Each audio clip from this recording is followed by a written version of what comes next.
Doom 2016. It's easily one of the best, and arguably the best, first-person shooter ever created. It introduced a lot of people to the franchise.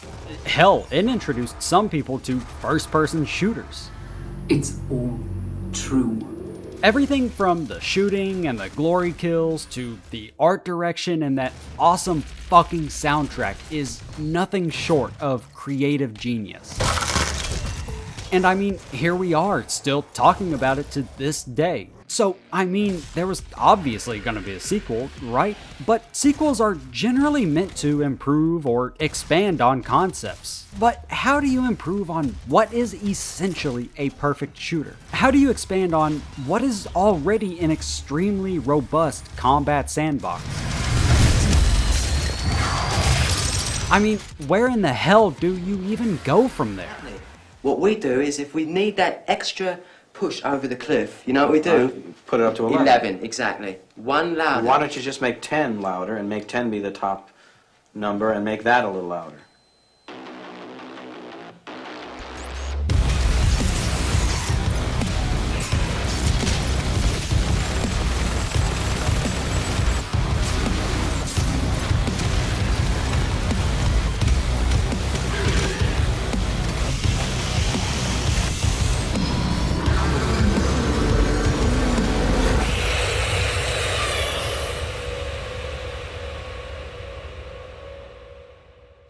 Yeah, man, Doom Eternal takes every single aspect from 2016 and just sort of cranks it up to 11. Everything, for better or worse, has simply been made more over the top.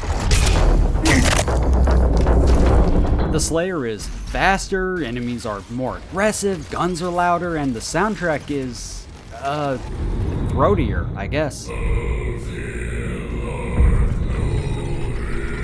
And it really is no wonder that Eternal is such a divisive title. I mean, whereas 2016 was mostly set at the Mars facility, which had like this dark, almost straight up horror vibe, really taking on the atmosphere of Doom 3, Eternal is basically a heavy metal album cover made manifest. It's almost complete tonal whiplash. What the fuck is this piece of shit? Everything from the HUD to player movement has just been completely overhauled, making Doom 2016 and Eternal look and feel just completely different. And since it's been almost 5 years since Eternal released, I really think it's worth everyone's time to look back and see if it'll stand the test of time the way that Doom 2016 has. And I mean, what better place to start at than with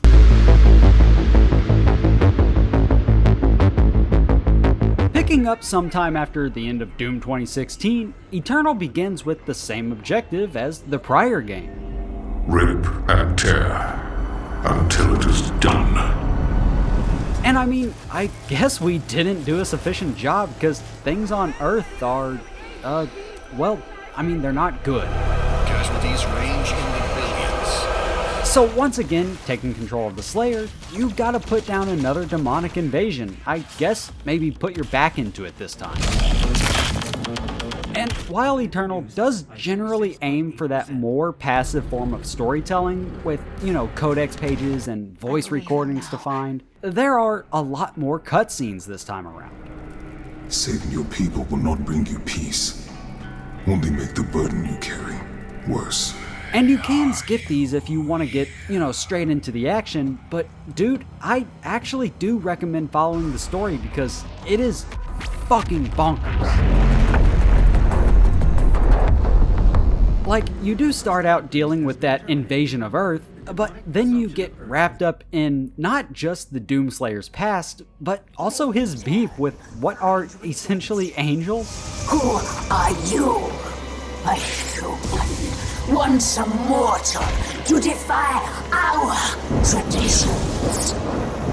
But I mean, the main thing about Eternal's story is that it actually makes Doom 64 canon. At the end of that, the Doom guy stays in hell to prevent any further demon invasions, and eventually he teams up with the Night Sentinels, leading to the events of Doom 2016 and Eternal. And I mean, for people who had been speculating that for years, it's a pretty wild revelation. Huge guts. Kill them. But I do feel like the story tries to explain everything a bit too much. I mean, they explain why Earth is being invaded, why the Slayer is as strong as he is, and even how Argent Energy is created. Argent energy is made from the souls of Hell's victims. And I do think that all of that is interesting, but at the same time, I also really appreciated how Doom 2016 didn't really have a whole lot going on. Everything has clearly gotten out of hand now. Like, you didn't need to know the inner workings of the cult, or how exactly Argent Energy works. The Hell energy is unusable without the filters. Warning. Energy contamination detected. The demons were on Mars, and I mean, they weren't gonna chainsaw themselves.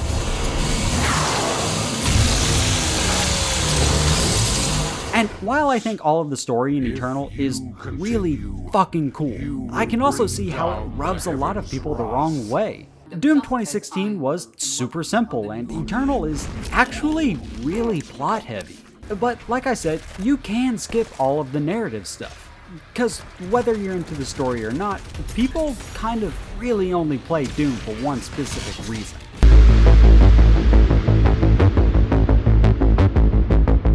I'm gonna say right off, I fucking love the combat in Doom Eternal.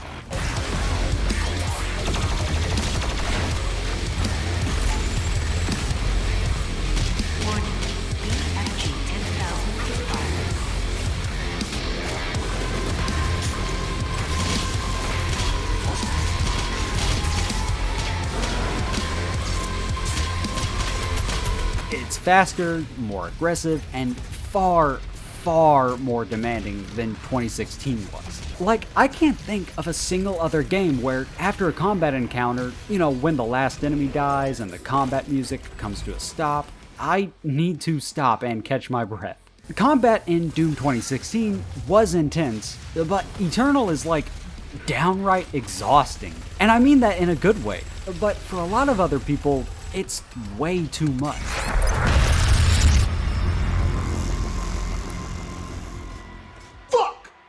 You're still strafing arenas and laying into enemies with a massive arsenal, but whereas in Doom 2016 you use that arsenal at your own discretion, Eternal demands that you actually think about what you use at every single moment. Ammo was plentiful enough in 2016, but in Eternal, ammo is actually extremely scarce, especially during the first half of the game or so. Like, you are constantly running out of ammo and weapon swapping to the next available gun with ammo. And like, sure, it keeps you from spamming the super shotgun, but it also actively prevents any sort of player expression. You're no longer using the weapons that you want, but instead using the weapons that the game demands that you use. And like, not only is ammo limited, but enemies are reworked to have specific weak points that are exploited by specific weapons. Like, the newly added Arachnotron has a cannon that can be destroyed by the shotgun's grenade launcher or the heavy rifle's scoped shot. And the Cacodemon is immediately stunned or faltered if you lob a grenade down its gullet. And on one hand, it does mean that every weapon has a specific use, meaning that you can absolutely dumpster enemies with the right gear. But it also means that all of the freedom of player expression given in Doom 2016 by its various weapons and their attachments is just kind of yanked away from the players. And like, yeah, you feel like a tactical genius for swapping to the right mods and weapons at the right time, but you also can't play the way that you want. And that's frustrating.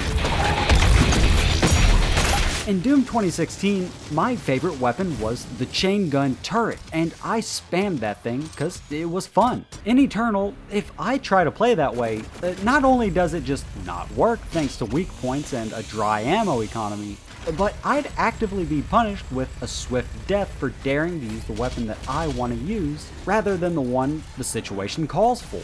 And on top of the lack of player expression, there's also the micromanaging of every resource. In 2016, you earned ammo by chainsawing enemies and health and armor through glory kills. Simple. In Eternal, you still glory kill for health and chainsaw for ammo, but there's also a couple of new additions. Firstly is the Flame Belch, which is this quick blast flamethrower that causes enemies to drop armor when killed, and sort of recharges over time. There's also the Blood Punch, which is a super powerful melee attack that does massive damage and can outright kill most enemies in a single hit, and can be recharged through glory kills. And both of these are a ton of fun to use in combat, but at the same time, when you add them to your other bits of gear, you have this combat loop that requires you to constantly look at every single HUD icon to see what's recharged. And funnily enough, they actually added icons around the crosshair to show you what's recharged in a single glance, probably because people were so focused on trying to see what was recharged that they couldn't focus on the combat itself. And look, man, I actually really love this combat system. It's demanding, it's challenging, and it's extremely satisfying in a way I don't really get from other shooters. It's all true. But if you really love the freedom to use what you wanted to use when you wanted to use it in Doom 2016, yeah, this is gonna be an extremely frustrating experience. And what I actually think is funny is that in an interview with NoClip, the game's director, Hugo Martin, talks about how much he loves Sekiro. Like, we're not trying to make, Secure or anything like that, and I fucking love that game. And I actually think that's a great comparison. Sekiro demands that you play the game on its terms. If you don't want to parry or sneak around, you're not gonna have fun. And that's exactly the reason why I didn't like Sekiro. I'm a huge Souls-like fan, but I like playing the way that I want to play, and Sekiro just doesn't mesh with my playstyle. Doom Eternal is right up my alley, because I love the way it plays. But just like I bounced off of Sekiro, a lot of players bounce right off the extremely focused gameplay style of Eternal. And dude, I can't fault them for that. And it's worth mentioning too that there are points of contention even within the community of people who love Eternal's combat. None more so than the Marauder. You are nothing but a usurper, a false idol. I guess, let me start by saying, I don't think he's as bad as a lot of people make him out to be. I don't think he's the worst enemy I've ever had to deal with, and he's actually pretty easy to put down if you hot swap the super shotgun and the ballista, but he can still be annoying. And I actually wish he was a one-time boss fight, or a recurring boss fight where maybe it was the same guy, but he just changes tactics each time. You also fight the Doom Hunter as a boss, but it becomes a regular enemy as the game goes on. BFG 10,000 is firing. And I actually think boss fights are something both games have kind of struggled with a bit.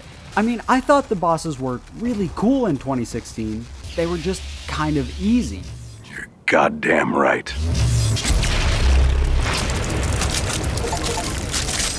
And here, they're downright tedious. They really come down to you just running around the arena, playing the floor is lava, while you lay into them with everything you have. But they can go on absolutely forever, with that final boss being an absolute fucking bullet sponge. But bosses aside, I do love the combat. I love being challenged. I love being pushed to use every game mechanic properly to succeed. Doom Eternal just clicks for me. Not just due to the core mechanics, but also thanks to the actual gear you use. What, man, you thought I was just gonna skip over...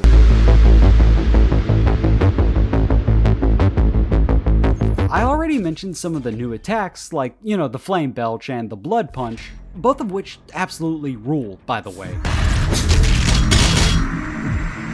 But there's also the Ice Grenade, which is exactly what it sounds like. It's a grenade that simply freezes enemies in place, allowing you to absolutely lay into them. Almost every weapon from 2016 also makes a return. You have the shotgun, the heavy rifle, the chain gun, the plasma rifle, there's the rocket launcher and the super shotgun, and you'd best believe the chainsaw and the BFG are back. Big fucking gun. Oh shit. The Gauss Cannon is gone, but it's been replaced by the Ballista. The only weapon that isn't back at all is the pistol, but look, you're not going to see me losing sleep over it.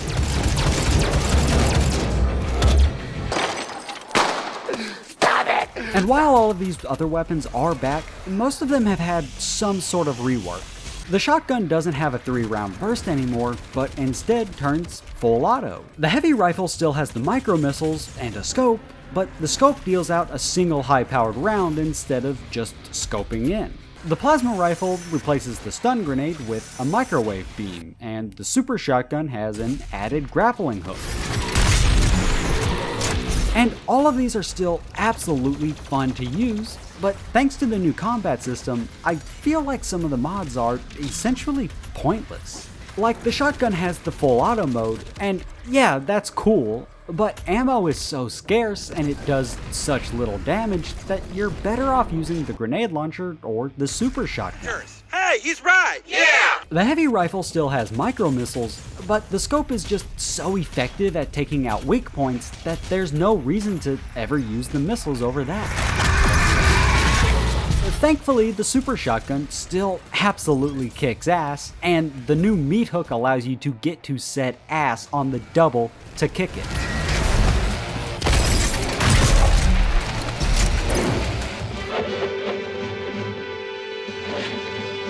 The BFG remains essentially the same as the one in 2016, and yeah, it makes sense, if it ain't broke. Should take you directly to the Mars surface facility. Holy shit. What they have changed is that the chainsaw is now a single button press. In 2016, you had to manually equip and use it, but here you just press a key to zip right to the nearest target. And it's not just the actual mechanics of the weapons that have changed, it's how they look and feel as well. They're louder, punchier, and some of them have had total redesigns.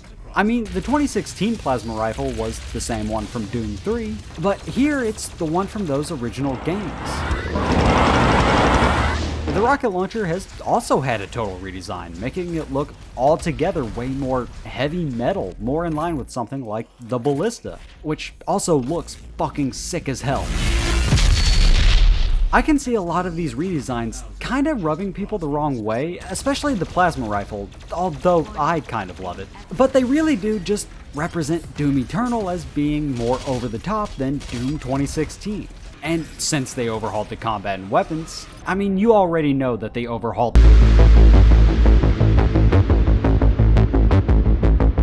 There are a lot of progression trees in Doom Eternal. You still have the weapon mods and challenges from 2016, as well as map challenges and suit tokens, but then on top of that, they've added Sentinel Crystals, which sort of act as a replacement for the Argent Energy Cells from Doom 2016.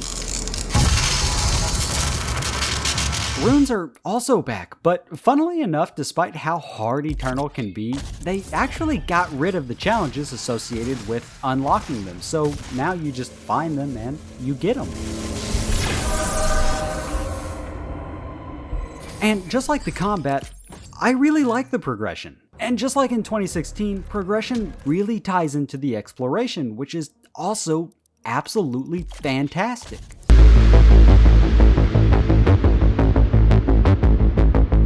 Maps in Eternal are way bigger than in 2016 and hold way more secrets.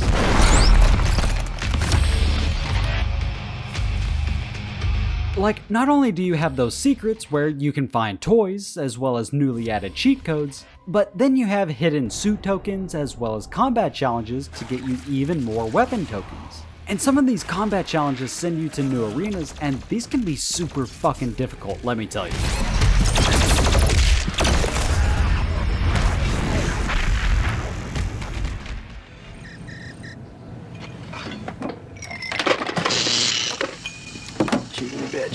But it's all just super compelling stuff to find. And what I really appreciate are the toys and cheat codes. Instead of finding different variations of the Doomslayer like in 2016, here you find a toy for every enemy, and they look really fucking cool. And then the cheat codes, which appear as these floppy disks, can be activated to just sort of goof around with. It really plays into the arcadey nature of Eternal. And while a lot of people don't care for how cartoony and arcadey it is, I can really appreciate it. I think mostly because games can be so self-serious in storytelling that they forget to be games. But I don't want that to sound like I hate narrative games, because I really don't. I love Red Dead Redemption 2. I love The Last of Us. I love Life is Strange, and that's as self-serious as it gets. Ready for the mosh pit, Shaka Bra? Maybe not. But I also love it when games lean into just being games. But that does lead to another point of contention with fans, which is just how arcadey Eternal is. I mean, while you're searching for those secrets, or even just navigating the environment, you're navigating what are essentially Super Mario levels. So I mean, you've gone from this dark, grim, somewhat realistic setting of Doom 2016 to whatever this is.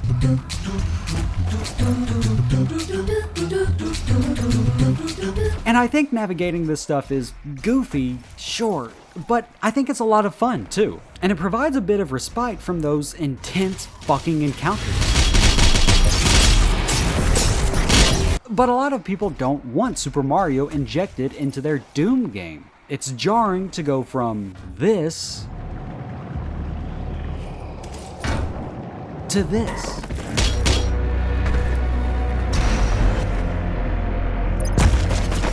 So, like, I get it. And then there are all of the pickups, which are these bright, colorful icons that just really stick out. And I mean, Doom 2016 had some of those too, but it also had those animations when you found new weapons. Like, look at how you get the heavy rifles in both games. Here's 2016. Loyalty is more than just a commitment to the UACs. It's a commitment to the future of mankind. Thank you for your service. Here's Eternal.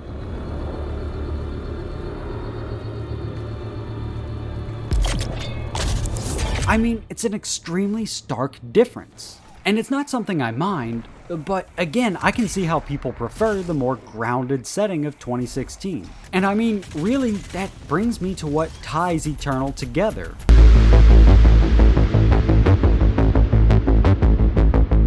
Doom Eternal looks and sounds absolutely awesome, dude. Like, not only is it just graphically impressive with its raw technicals and being just as well optimized as Doom 2016, I mean, they got this bad boy running on the Switch too. But like, as far as the art direction, Doom just looks fucking awesome. From those ruined cities to the more fantasy-inspired locations, Eternal just looks so fucking cool. Like, I literally just found myself looking at the skyboxes and the backgrounds because they're downright gorgeous, honestly. And I gotta tell you, it was perfect. Perfect. Everything, down to the last minute details. But what I will say is that the locations, while gorgeous, don't feel congruent with each other. Like, one mission you're in a ruined city, now you're in space, now you're in a fantasy castle or city, and now you're in hell. Welcome to hell, motherfucker! And like, yeah, they present a whole lot of variety, but they lack the sort of grounded feel that 2016 had. I mean, there you had the Mars facility, and you had hell. That was it. They felt congruent, and going from one to the next made sense. Here it's like you're just sort of bouncing from one place to the next for the sake of it. And that's not to mention that between levels you go back to this floating base in space called the Fortress of Doom. And this place kinda kicks ass, dude. It has all your collectibles on display, as well as more upgrades for you to get, and yeah, this place feels incongruent with everything else, but at the same time, it's pretty fucking cool, right? You're goddamn right. And that's not to mention the music, once again composed by Mick Gordon, and here, he really outdid himself, I think.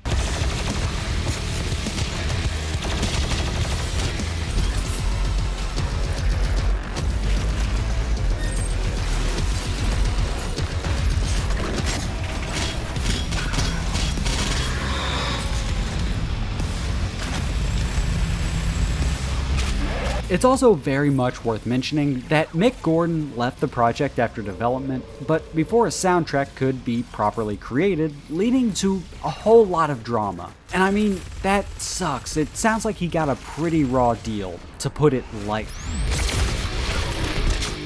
And while we probably won't see his work in another Doom game, what he's created for both games are incredibly special and, frankly, entirely unique.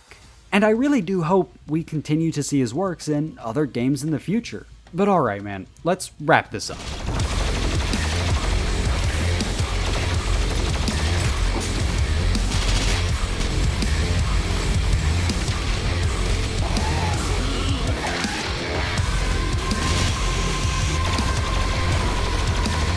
I remember playing Eternal when it came out, and I had the feeling that people weren't gonna like it. Especially if they were expecting more of Doom 2016. Eternal just feels so entirely different. It's louder, it's more colorful, it's just altogether more video game. For a lot of people, its combat is exhausting and the platforming is obnoxious to deal with. And the Marauder, oh my gosh, people do not like him. My eyes have been opened. And like, I get it, it's not Doom 2016, but it's not trying to be either. And I actually think that the experiences aren't at odds with one another. In fact, I actually think that they enhance each other. I think Doom 2016 is the more grim, dark, serious Doom. And Doom Eternal is essentially how we remember games used to be like. Bright, colorful, and really fucking hard.